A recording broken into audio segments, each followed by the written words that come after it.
Hello everyone, welcome back to our YouTube channel. और कैसे हो आप सभी? आई होप आप सभी अच्छे होंगे और हम भी अच्छे हैं। और कई बार ऐसी चीजें होती है, ऐसी रेसिपीज होती है ना जो हम माइक्रोवेव के ओवन के बिना नहीं बना सकते ना। तो आज एक्चुअली हम अभी मार्केट जा रहे थे तो हमने सोचा एक बार ट्राई करके आते हैं। अगर अच्छा सा ढंग का मिलता है ना किसी कंपनी का तो लेके आते हैं, अदरवाइज फिर मैं ऑनलाइन चेक करती हूँ। अभी भी देखा है हमने, लेकिन हम सोच रहे हैं कि पहले शॉप है, पास में मार्केट है, तो वहां जाके देख लेते हैं एक बार। तो चलिए आप मेरे साथ, आपको भी दिखाती हूँ मैं वहां से हम परचेज करते हैं या नहीं। और हम लोग ना इवनिंग में निकले थे और ये देखिए अभी लक्षित बोल रहा था मम्मा आज पक्का लेके आना है। तो हम पहुंच गए थे मार्केट। मार्केट में जाके कई शॉप्स में हमने देखा जहाँ से हमने पहले वॉशिंग मशीन भी ली थी। एक्चुअली ये जो सामने दिख रही है मैंने फ्रंट लोड वाली नहीं, अपर लोड वाली ली थी, आपने देखा भी होगा मेरे ब्लॉग्स में। तो यहाँ से हमने माइक्रोवेव भी लिया है क्योंकि हमारी वॉशिंग मशीन काफ़ी अच्छी निकली है। और घर आने के बाद हस्बैंड ने एसी चलाई थी, मैं खाना वाना बना रही थी, तो वो बोल रहे कि ये इतना कूल नहीं कर रहा है यार पहले जितना। तो मैंने भी बोला कि हाँ सच में ये पहले जितना कूल नहीं कर रहा है। तो इन्होंने फ़िल्टर निकाले, देखिए कितनी गंदगी भरी हुई है इसके अंदर। और सिर्फ 15-20 दिन का हाल था ये। और वॉश करने के बाद ये देखो कितने अच्छे से क्लीन हो गया और कूलिंग भी बहुत ज़्यादा बेटर हो गई थी। अदरवाइज़ हम डर गए थे कि अब की बार एसी को चेक करवाना पड़ेगा क्या हो गया है। तो आपके भी अगर फ़िल्टर्स काफ़ी टाइम से आपने चेक नहीं किए तो प्लीज़ एक बार चेक कर लेना। इसकी वजह से ना आजकल गर्मियों में ब्लास्ट भी हो रहे हैं, क्योंकि आप फिर कूलिंग के लिए टेम्परेचर को डाउन करते हो और उससे कंप्रेसर के ऊपर लोड पड़ता है तो वो ज़्यादा हीट प्रोड्यूस करता है ना, उसकी वजह से उसके अंदर ब्लास्ट हो जा रहा है। और ये देखिए हमारी फैमिली का न्यू मेंबर जो मैं आपको दिखा रही थी, हम लेके आए थे ना माइक्रोवेव। तो ये एक्चुअली नेक्स्ट डे डिलीवर हुआ है। भैया लोग ने बोल दिया था कि कल वो डिलीवरी के लिए बॉय आ जाएगा और एक डेमो के लिए भी आएगा। तो वो भैया भी आ चुके थे, उन्होंने भी मेरे को अच्छे से समझा दिया है। ये देखिए मैं आपको बताती हूँ कौन सी कंपनी का लिया है हमने। ये आपको दिख भी रहा होगा सामने, IFB का है। एक्चुअली मैंने ना ये फर्स्ट टाइम परचेज़ किया है तो मेरे को अभी तक पता नहीं है इसको कैसे यूज़ करते हैं। तो मैंने इसको जो ये थे पार्ट्स निकाले हैं सारे, बाहर देखे हैं एक एक चीज़ें ढंग से। और जो मैनुअल था वो भी रीड किया है। और मैनुअल से तो इतना अच्छे से समझ भी नहीं आया, बाकी थोड़ा बहुत तो मैं समझ गई थी।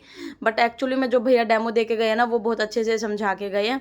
तो अभी अच्छे से मेरे को यूज़ करना आ गया है ये वाला। और इसके साथ ना ये वाली एसेसरीज साथ में आती है। एक तो एक बड़े साइज़ की प्लेट आती है, आप इसके ऊपर पिज़्ज़ा आराम से बना सकते हो। एक अच्छे बड़े साइज़ का पिज़्ज़ा आपका आराम से इसके ऊपर बन जाएगा। और 2 ये स्टैंड भी आते हैं। और ये देखिए लक्षित, इसको खाली बॉक्सेस चाहिए बस। और ये देखिए इसकी मस्ती स्टार्ट हो जाती है। इसके अंदर छुप के बोल रहा था पापा मुझे ढूंढो, मम्मा ढूंढो मैं कहाँ गया। और ये देखिए निकल आया। एक्चुअली बच्चे छोटी छोटी चीज़ों में खुशी ढूंढ लेते हैं ना। ये देखिए मैं रख के देख रही थी इसको, ये जब भी ऑन होगा ना, हम इसको ऑन करेंगे तो ये राउंड राउंड घूमेगा अपने आप, क्योंकि जो भी हम इसके अंदर पका रहे हैं वो अच्छे से चारों तरफ से पक जाए। और साइड में ये था इसका मैनुअल। और ये कन्वेक्शन है। इसमें भी ना 2 वैरायटी आती है, एक सोलो आती है और एक ये कन्वेक्शनल आती है। तो हमने कन्वेक्शनल वाला लिया है, ये ज़्यादा बेनिफिशियल रहता है, इसमें आप बहुत सारी चीज़ें कर सकते हो। तो उसके बाद मैंने अपने घर के काम निपटाए। मैं ये बना रही थी, देखिए दूध लिया था मैंने। जिस दिन मेरे को पनीर बनाना होता है ना उस दिन मैं एक्स्ट्रा दूध ले लेती हूँ। तो मेरे को इसका बनाना था पनीर, मैं घर पे ही बना लेती हूँ। ये देखिए मैंने 2 नींबू एक्चुअली में कट किए थे कि ताकि मेरे को लगा कि 2 नींबू यूज़ हो जाएंगे पनीर बनाने में। बट हुआ क्या कि आजकल बहुत ज़्यादा जूसी आ रहे हैं ना नींबू, तो एक ही नींबू से काम चल गया था, एक लेमन से ही पूरा पनीर फट गया था। ये मैंने 1.5 लीटर का बनाया था पनीर। और इसमें से 250 ग्राम पनीर तो निकल आता है क्योंकि ये भैंस का दूध होता है ना। और ये देखिए मेरे साथ क्या हो गया यार, मैं इधर जब तक फ्रिज से नींबू निकाल के लेके आई ना इतनी देर में गैस पे दूध निकल गया। तो मैंने फिर गैस वैस की पूरी सफाई की, क्लीनिंग की उधर से। उसके बाद मैंने सोचा मशीन लोड कर देती हूँ, क्योंकि कपड़े सुबह सुबह धुल जाएंगे ना तो तेज़ धूप नहीं होती, जल्दी से धूप दिखा के और अंदर रख दूँगी। अदरवाइज़ आजकल इतनी धूप हो रही है, इतनी गर्मी हो रही है यार कि कपड़ों का रंग ही फेड हो जाता है, पूरा कलर चला जाता है। और ये देखिए मैंने कपड़े डाल दिए। तो उसके बाद मैं एक तो लिक्विड डिटर्जेंट जो यूज़ करती हूँ वो डालती हूँ, और साथ में थोड़ा सा सर्फ़ भी डाला था मैंने। सर्फ़ तो है मेरे पास टाइड वाला, और ये एरियल वाला लिक्विड डिटर्जेंट है, ये दोनों मैं यूज़ करती हूँ। आज फिर मैं एक बार आपसे रिपीट करती हूँ, प्लीज़ फ्रीज़ का पानी छोड़ के मटके का पानी पीजिए। देखिए हमारा भी मटका आपको दिख रहा होगा सामने। देन उसके बाद मैंने फिर अपने बेडशीट को अच्छे से झड़काया। और बेडशीट को क्या होता है, दिन में 2 बार तो मेरे को साफ़ करना ही करना पड़ता है, क्योंकि बच्चा है छोटा घर में, तो वो ऐसे पैर लेके ऊपर चढ़ जाता है, या फिर कोई ना कोई चीज़ ऊपर बैठ के खा रहा होता है तो वो गिर जाती है। पढ़ाई भी करता है तो कई बार पेंसिल को जैसे शार्पनर से छीलता है तो वो भी गिर जाते हैं।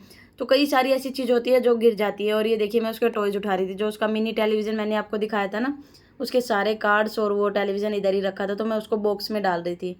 क्योंकि बच्चा है वो खेल लेता है, रख भी देता है चीज़ों को वापस, लेकिन अभी इतना छोटा है ना वो ढंग से नहीं रख पाता है। तो मेरे को फिर बाद में वो अच्छे से मैनेज करके रखना पड़ता है, क्योंकि हम ऐसे तो नहीं छोड़ सकते ना, फिर पूरा घर बिखरा बिखरा लगता है, अच्छा नहीं लगता। तो डेली रूटीन में ये काम तो चलते ही रहते हैं। उसके बाद मैंने अपने अच्छे से पिलो सेट कर दिए थे। फिर मेरा काम आता है झाड़ू पोछे का। उसके बाद मैंने फिर झाड़ू पोछा लगाया था, क्योंकि ये देखिए अच्छे से बेड तो पूरा साफ़ हो गया था, क्लीन हो गया था। देन उसके बाद मैं लगाने लगी थी झाड़ू। जहाँ तक मेरा हाथ पहुँच पाता है ना बेड के नीचे, उतने नीचे तक तो मैं झाड़ू लगाती हूँ, क्योंकि बच्चा है ना तो नीचे बहुत सारी चीज़ें चली जाती है, उसके टॉयज़ वगैरह भी चले जाते हैं। तो ये देखिए मैं झुक के पूरा बेड के नीचे से निकाल रही थी। एक दो तो इसके टॉयज़ भी निकल आते हैं। और सॉरी गाइज, यहाँ ना क्या है, एरोप्लेन बहुत ज़्यादा आते हैं, तो इनकी आवाज़ बहुत बार आती है। बहुत बार तो मैं रिकॉर्ड करना बंद कर देती हूँ कि ताकि एक बार एरोप्लेन चला जाए उसके बाद मैं रिकॉर्ड करूँगी। हम इधर एयरपोर्ट के पास है ना, तो ये तो आ ही जाते हैं कोई ना कोई flight. Thank you for watching guys, take care, bye bye. ध्यान रखना अपना और अपनों का।